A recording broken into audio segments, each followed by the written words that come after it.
ಎಲ್ಲರಿಗೂ ನಮಸ್ಕಾರ. My food and spirituality ಚಾನಲ್ಗೆ ಸ್ವಾಗತ ಸ್ನೇಹಿತರೆ.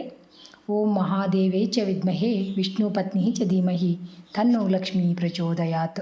ಸ್ನೇಹಿತರೆ, ಎಲ್ಲರಿಗೂ ಅಕ್ಷಯ ತೃತೀಯದ ಶುಭಾಶಯಗಳು. ಇವತ್ತು ನಾನು ಒಂದು ಅದ್ಭುತವಾಗಿರುವಂಥ ಶ್ರೀ ಮಹಾಲಕ್ಷ್ಮಿ ಸ್ತೋತ್ರವನ್ನು ಹೇಳ್ಕೊಡಕೊಂತೀನಿ ಸ್ನೇಹಿತರೆ. ಈ ಸ್ತೋತ್ರವನ್ನು ನಾಳೆ ಅಕ್ಷಯ ತೃತೀಯ ದಿನ ಹೇಳ್ಕೊಂಡ್ರೆ ಧನ ಧಾನ್ಯ ಸಂಪತ್ತು ಎಲ್ಲ ಸಿಗುತ್ತಂತ. ನಮ್ಮ ಇಷ್ಟಾರ್ಥಗಳು ಏನೇ ಇರಲಿ ಸಿಗುತ್ತಾ. ನಾಳೆ ಬೆಳಗ್ಗೆ ಸ್ನಾನ ಆದ ತಕ್ಷಣ, ಪೂಜೆ ಮುಗಿದ ತಕ್ಷಣ ಈ ಒಂದು ಸ್ತೋತ್ರವನ್ನು ಹೇಳಿದ್ರೆ ಎಲ್ಲ ಇಷ್ಟಾರ್ಥಗಳು ಈಡೇರ್ತವೆ. ತಪ್ಪದೆ ಎಲ್ಲರೂ ಹೇಳ್ಕೊರಿ. ಆ ಮಹಾಲಕ್ಷ್ಮಿಯ ಕೃಪೆಗೆ ಪಾತ್ರರಾಗ್ರಿ ಸ್ನೇಹಿತರೆ. ಬರೀ ಸ್ತೋತ್ರ ಯಾವ ಥರ ಐತೆ ಅಂತ ನೋಡ್ರಿ ಈಗ.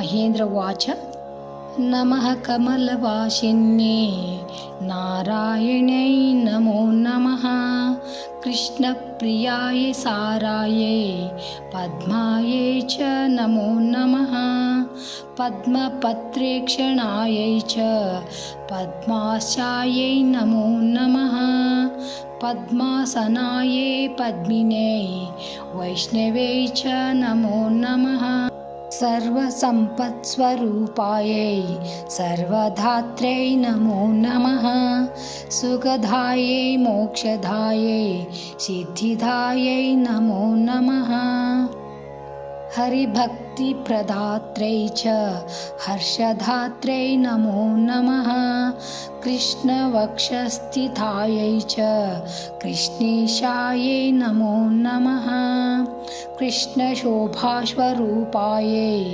रत्नाढ्यायै नमो नमः सम्पत्यधिष्ठातृदेव्यै महादेव्यै नमो नमः सस्याधिष्ठातृदेव्यै च सस्यलक्ष्म्यै नमो नमः नमो बुद्धिस्वरूपायै बुद्धिदायै नमो नमः वैकुण्ठे च महालक्ष्मीर्लक्ष्मीः क्षीरोदसागरे स्वर्गलक्ष्मीरीन्द्रगेः राजलक्ष्मी नृपालये गृहलक्ष्मी च गृहीणां गेः च गृहदेवता सुरभिः सा गवां माता दक्षिणा यज्ञकामिनी अदितिदेवर्माता त्वं कमला कमलालये स्वाहा त्वं च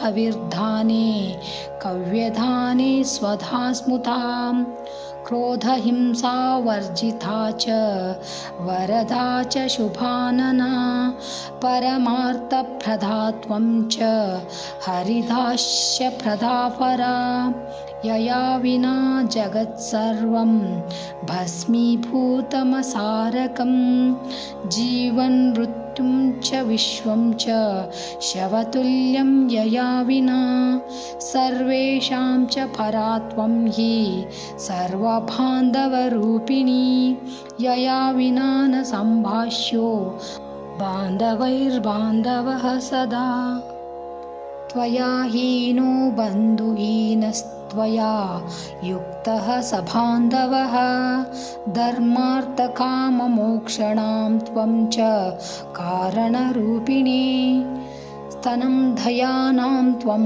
माता शिशूनां शैशवे यथा तथा त्वं सर्वदा माता सर्वेषां सर्वविश्वतः त्यक्तस्तनो मातृहीनः स चेज्जीवति दैवतः त्वया हीनो जनः कोऽपि नः जीवत्येव निश्चितम् सुप्रसन्ना स्वरूपा त्वं मे प्रसन्ना भवाम्बिके वैरिग्रस्तं च विषयं देहि मह्यं सनातनी वयं यावत् त्वया हीना बन्धुहीनाश्च भिक्षुकः सर्वसम्पद्विहीनाश्च तावदेव हरिप्रिये राज्यं देहि श्रियं देहि बलं देहि सुरेश्वरी कीर्तिं देहि धनं देहि पुत्रान्मेहं च देहि वै कामं देहि मतिं देहि भोगान् देहि हरिप्रिये ज्ञानं देहि च धर्मं च सर्वसौभाग्यमीप्सितम् सर्वाधिकारमेवं वै प्रभावां च प्रतापकं जयं पराक्रम्यं युद्धे परमैश्वर्यमैव च इत्युक्त्वा तु महेन्द्रश्च सर्वैः सुरगणैः सह ननाम साश्रुनेत्रोऽयं मूर्ध्ना चैव पुनः पुनः ब्रह्मा च शङ्करश्चैव शेषो धर्मश्च केशवः सर्वे चक्रुः परिहारं सुरार्तेः च पुनः पुनः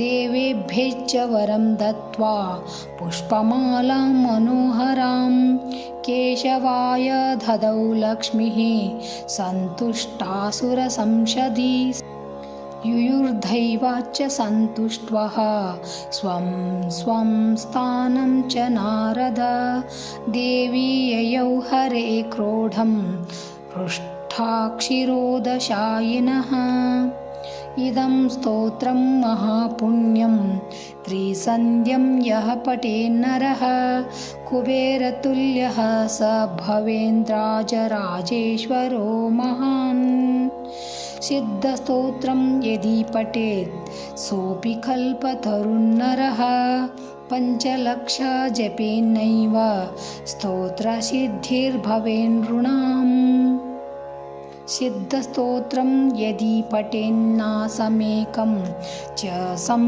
संयतः महासुखी च राजेन्द्रो भविष्यति न संशयः इति श्री ब्रह्मवैवर्त्ये महापुराणे द्वितीये प्रकृतिखण्डे नारदनारायणसंवादे 39तमोऽध्याये महेन्द्रकृत श्रीमहालक्ष्मीस्तोत्रं सम्पूर्णं ಶ್ರೀಕೃಷ್ಣಾರ್ಪಣಮಸ್ತು.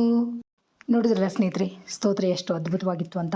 ತಪ್ಪದೆ ನೀವು ಅಕ್ಷಯ ತೃತೀಯ ದಿನ ನಾಳೆ ಹೇಳಿಕೊಂಡು ಆ ಮಹಾಲಕ್ಷ್ಮಿಯ ಕೃಪೆಗೆ ಪಾತ್ರರಾಗಿರ್ತೀವಿ ಸ್ನೇಹಿತರೆ. Thanks for watching. ಎಲ್ಲರಿಗೂ ನಮಸ್ಕಾರ. ಜೈ ಶ್ರೀಕೃಷ್ಣ. ಮತ್ತು ಇನ್ನೊಂದು ವಿಡಿಯೋದೊಳಗೆ ಭೇಟಿಯಾಗೋಣಂತ.